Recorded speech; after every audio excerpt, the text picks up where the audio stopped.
I was 7 years old when my mom had told me that my dad had Alzheimer's disease and he was going to forget stuff and eventually die. So I'm 38 years old. I live in Alabama, Montgomery, Alabama, and I have children. I'm a mother, and I am living with Alzheimer's disease. It's an early onset form, and it has affected our whole family, my grandmother, my father, my 3 uncles, my brother, and my children. All 3 of my children have a 50% chance of having it as well. I came to Washington University to be in a drug trial. There's brilliant doctors here at WashU. People like my family, and there's many other families like ours, we are going to be the key to a cure. And it just gives me a big sense of pride. My motivation for being a part of this research is my 3 children, that hopefully they will be able to live in a world without Alzheimer's disease. When I think about where Washington University can have a unique and indelible impact on human health, it is in the area of the neurosciences.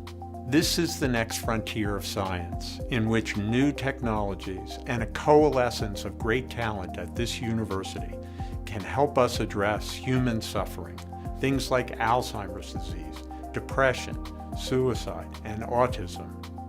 But even more, how we can further understand the brain as the essence of what makes us human, and how we can realize our full potential as a society. One of the goals of the School of Medicine is to grow our research program, and in order to do that, we need high-quality space.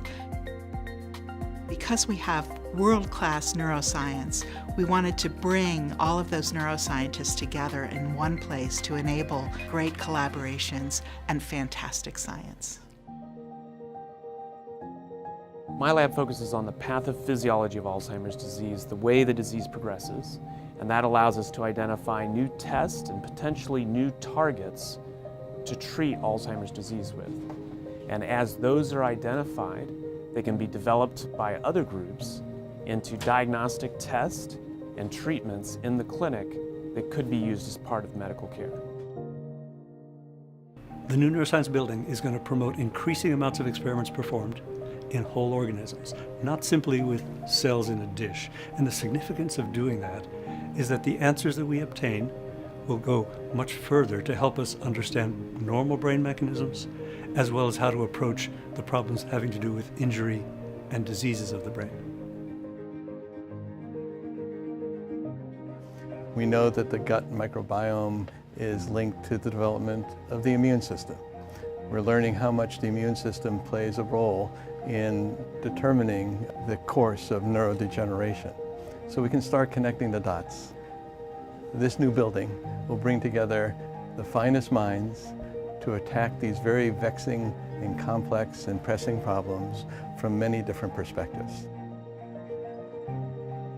One of the great things about the new building is that it's organized into themes instead of into departments. There will be researchers from different departments studying things like neurodegeneration that are from neurology, neurosurgery, psychiatry, anesthesiology, who might be right next to each other. And I think that's going to accelerate not only the science, but also translation into patient care. One of the wonderful things about Washington University is we sit right next to a really strong innovation community, Cortex, which is full of inventors and entrepreneurs.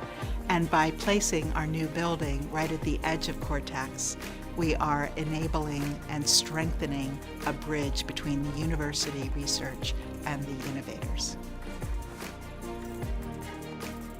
So the partnership between academia and industry is important because discoveries are largely made in the laboratories of academia.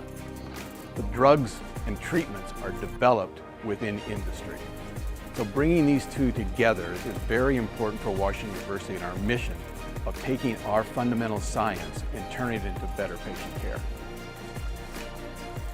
This building is a dream for us and an important step in transforming our unparalleled leadership in the basic sciences into new therapies that will change lives.